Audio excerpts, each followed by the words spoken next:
没有来，这边是这个，对了，我找的，这边是我说个，这属于什么？爸妈这个巴达边里呢对面来，就到比如的个巴达边里呢，叫什么马路哪来团？我弄巴来说了，给哪趟机啊？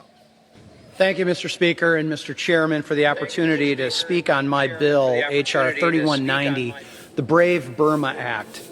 I rise in support of this and ask for its immediate consideration. Burma is a country in profound crisis.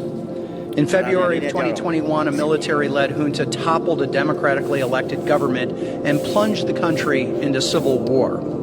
These actions, coupled with the March 2025 earthquake, created a humanitarian crisis that has left tens of thousands of Burmese dead or detained, while approximately 3.6 million people, nearly 6% of the population, is now displaced from their homes. In response to the calls for action from the Burmese diaspora in the United States and in my district, I introduced H.R. 3190, the BRAVE Burma Act. As I have mentioned many times before, issues involving Burma are near and dear to my heart, as well as to those of many of my Burmese constituents and members at the Battle Creek Burma Center in southwest Michigan. It was here that I first heard the stories about their families and friends in horrific situations in Burma, and the lack of mainstream media attention given to these issues. However, today, we have an opportunity to send a message. Today we have an opportunity to stand with the current residents of Burma and remind them that they have not been forgotten. The BRAVE Burma Act is intentional in its action, targeting the heart of the junta's revenues, which it uses to purchase advanced weaponry from abroad. Specifically, this bill requires the president to impose full blocking sanctions on first, the state-owned Myanmar Oil and Gas Enterprises, also known as MOGI. This is the junta's single largest source of foreign revenue, reportedly generating over $1 billion annually. Second, the state-owned Myanmar Economic Bank, also known as the MEB, which is operated by junta cronies and processes weapons transactions, contrary to those sanctions. Third, any person operating in the jet fuel sector of the Burmese economy. The jet fuel industry in Burma is a key and important target for sanctions because it directly enables the junta's unlawful airstrikes against civilians, places of worship, villages, hospitals, IDP camps, and schools, depleting the government's ability to control and profit from aviation fuel imports and distribution will inhibit the junta's ability to sustain violence and commit war crimes using air power. Mr. Speaker, the urgency to act has never been greater. Last month, it was reported that Iran had become the sole source of jet fuel to Burma.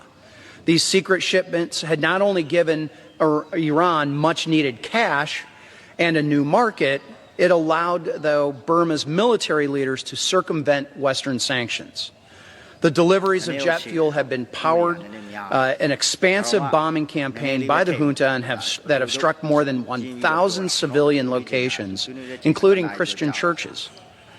While the military ruling class pledged open and fair elections, the sham process that took place last month should be viewed as a rigged farce and nothing more.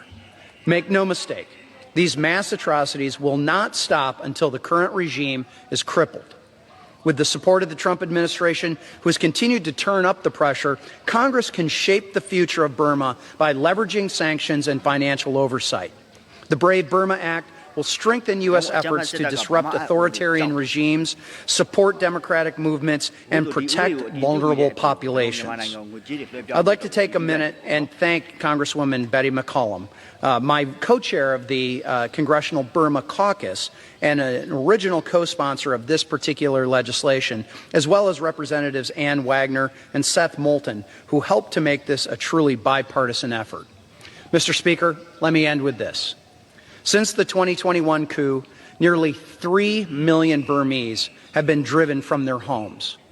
More than 75,000 people have been killed, and the military has swept up more than 30,000 political prisoners into detention, silencing those who oppose them.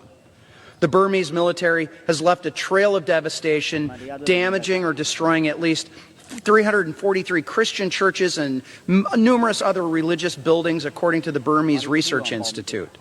The people of Burma can no longer afford for Congress to sit idly by, and the Trump administration must adopt a unified strategy for Burma, as both the State Department and Treasury Department have done.